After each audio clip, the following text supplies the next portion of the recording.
May nakita ako sa social media, basahin ko po sa inyo. Dahil nga nilubog ang Davao at rumagasa po ang mga buhangin, mga lupa, kasabay ng tubig. Ito, ang ganda po ng pagkakasabi. Look, the office of the 1st District Representative Paulo Pulong Duterte alias Boy Iyot and Vice Mayor Rodrigo Duterte II, si Barbie, serve hot meals. Ayan, hot meals to families displaced by flooding on Friday night. Ang ganda ng pagkakasabi, no? Look, ulitin ko. Look, the office of the 1st District Representative Paulo Pulong Duterte and Barbie serve hot meals to families displaced by flooding on Friday night. Ang ganda in English pa. Pero pag nakita niyo po yung yung litrato, ayan lugaw. Isang kasirolang lugaw. Isang kasirolang lugaw po ang inihain. Ayan, isa lang yung nagsaserve kasi isang kasirola lang yan, lugaw. Mabusog kaya sila? Diba? Mabusog kaya? Ito in 30 minutes or in 20 minutes, gutom ka na naman kasi lugaw lang po yan. Yung mga tao na yan, nakibaka po yan. Lumaban sa tubig o para makaahon sa tubig at dala-dala yung mga gamit nila. So, gutom na gutom po ang mga yan.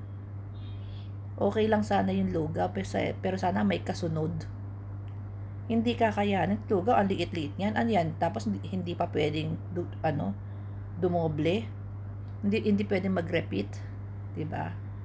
Ang ganda ng pagkakasabi. Uulitin ko. Look, the office of the 1st Huwag na nga. Bagong gising kasi ako Diba? So, ayan po. Ayan, napakabuti naman, Big deal na po ito. Approve po ito sa mga DDS. Wow! Grabe. Diba? Kongresista, tsaka vice mayor. Nagpadala ng lugaw. Wow naman. Ang galing-galing naman.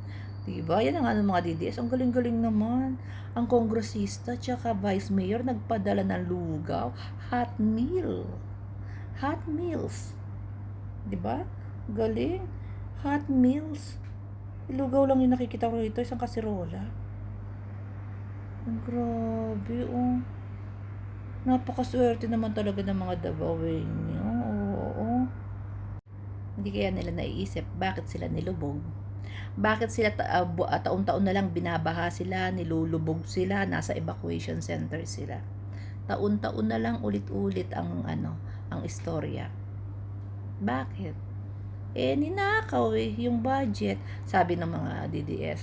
Yung mga taga Davao nagrereklamo, hindi nagrereklamo. Bakit yung mga taga Luzon nagrereklamo? Alam nyo, unang-una, pwede naman wala kaming pakialam.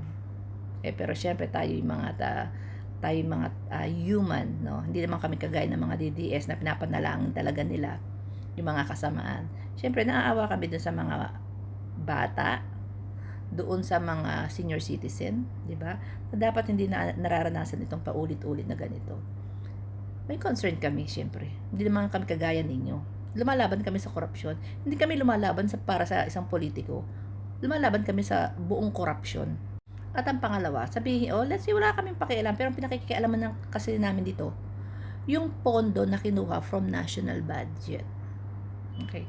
Yung pondo na kinuha from national budget, saan ba galing yung from national budget? Hindi yan galing sa sa pera ng Davao. Yung 51 billion na yan, yung 1 billion ni Sara noong 2020 na nakalagay lahat sa mayor may insertion nakakapagtaka, 1 billion. Ang mayor may insertion noong 2020. Asan ang pera? 51 billion nasa ng pera. Hindi naman yung pera ng ng Davaoenyo. From national government yan. Kinuha nila from national government. So, from taxpayers' money.